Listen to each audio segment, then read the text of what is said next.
Kari Lake is going to beat Katie Hobbs, I believe, so bad in Arizona, Buck, that there is a very strong chance that Kari Lake is going to have opportunities to be on the ticket as a vice presidential candidate for whoever the Republican nominee is in 2024.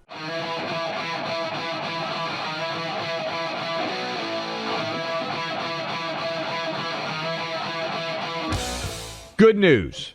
All right. We have been talking about the Pennsylvania Senate race for, Buck, how long have we been talking? I mean, a year, basically, because we had all the candidates back when there was the primary season going on. Kathy Barnett, we had McCormick, and we had, obviously, Dr. Oz, who ended up winning a very tight race there. And then during the summer, there was a lot of fear setting in about what exactly was going to go on and was going on in Pennsylvania as John Fetterman opened up a huge lead. Fetterman had the stroke in May, but we really didn't know about his health. They've tried to hide him since. So some good news here for you. Buck, you know that I love to look at the odds markets. I like to see for gambling, and to kind of make it clear, I keep repeating it, but I know a lot of people, because there's not a lot of discussion about this yet in the sort of American political media.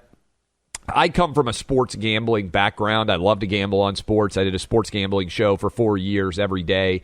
And so I like to look at the odds markets in sports, not because I think it guarantees what's going to happen, just because I like, the same reason I like to look at the stock market.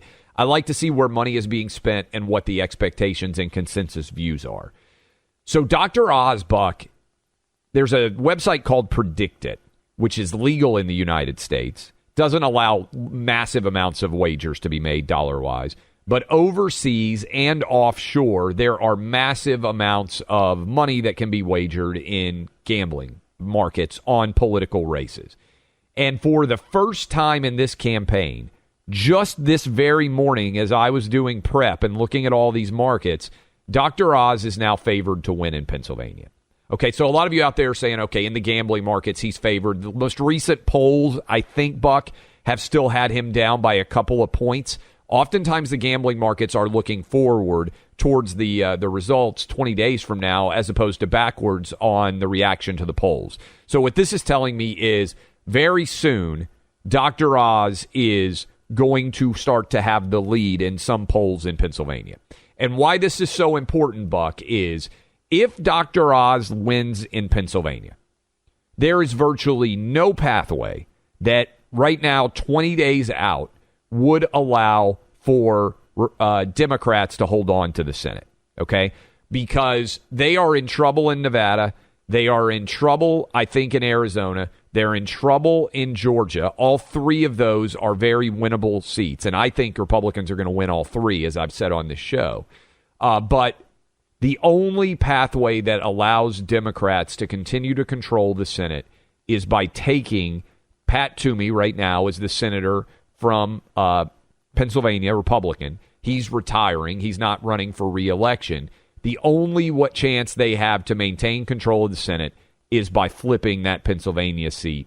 And I expect it's going to continue to get nastier and nastier. But big news is that Oz, for the very first time, is actually favored. Now, this is like, Buck, I would say, being up on the scoreboard in the third quarter after you were getting wrecked in the first half and you fought your way back. Doesn't mean that you're going to win at the end, but it's a big deal, and the trend lines are all in favor of Dr. Oz. What we're seeing is not only the inability of Democrats to mount a narrative that mobilizes anybody other than the party faithful, right? The Democrat Party faithful, they come out, they would vote for Zothar, the Lizard King of the supercluster, if they were told to. Like, it doesn't matter. Like, they would vote for a bump on a log, right? It doesn't matter.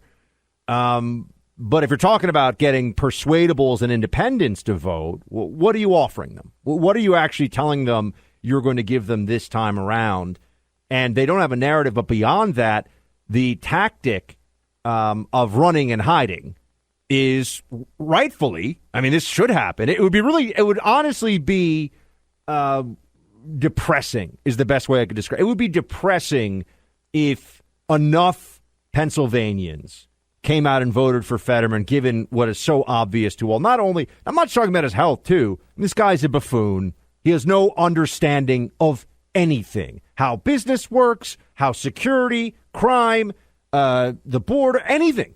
It's like you pick some third-tier kid who's sitting in a Marxism 101 class and ask him to spout some stuff about workers and, the working folks, and this is all he's got.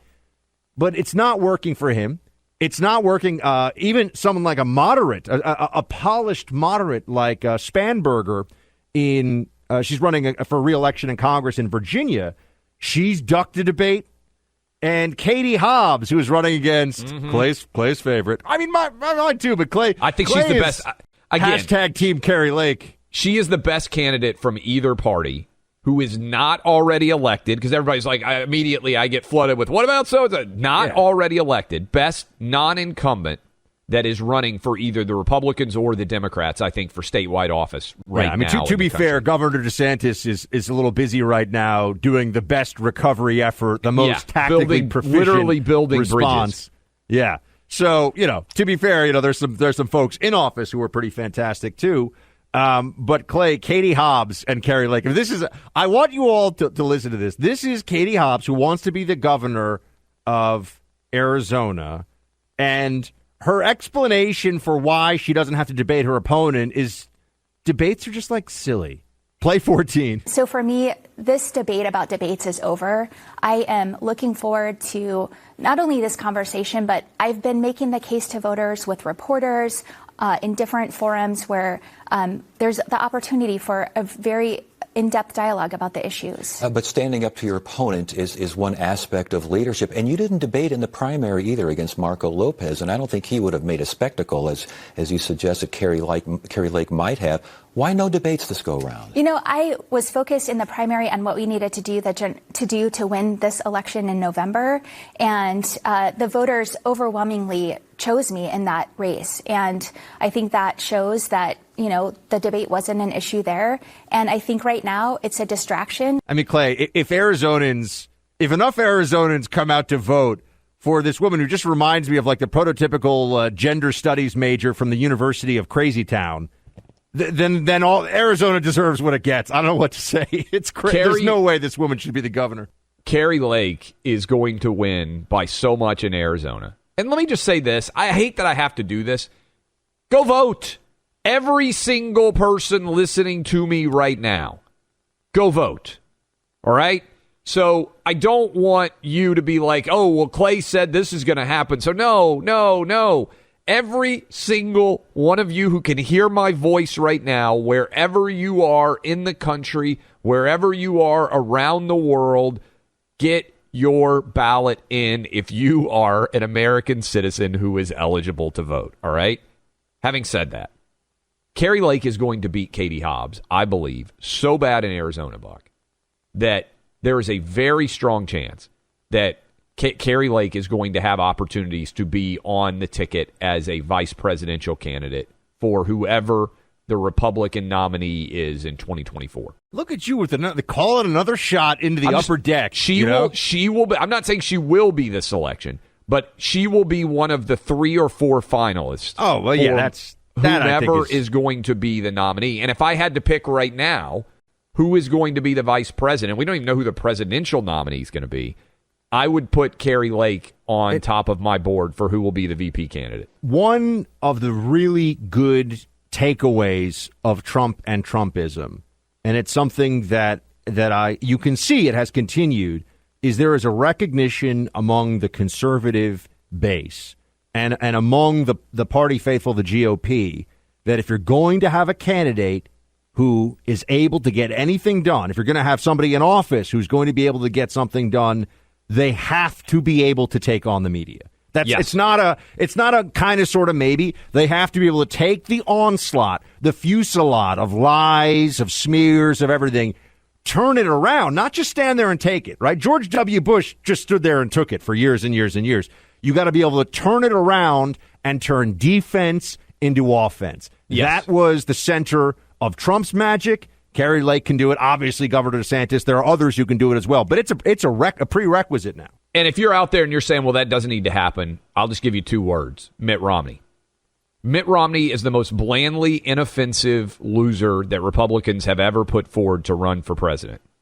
and the media tore him to shreds because he was I'm just a nice guy, I'm just a country club Republican, and they tore him to shreds. And he couldn't fight back because ultimately he was soft.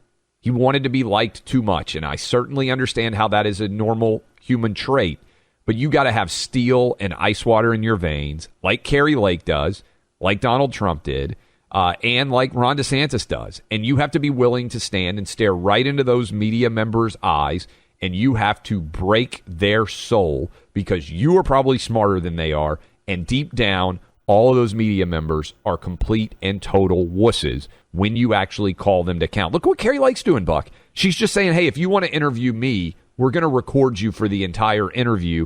And they're like, well, this is not fair. Oh, really? No, this is how the game has to be played for this point and all going forward. It's absolutely essential. I mean, there's just no way around it.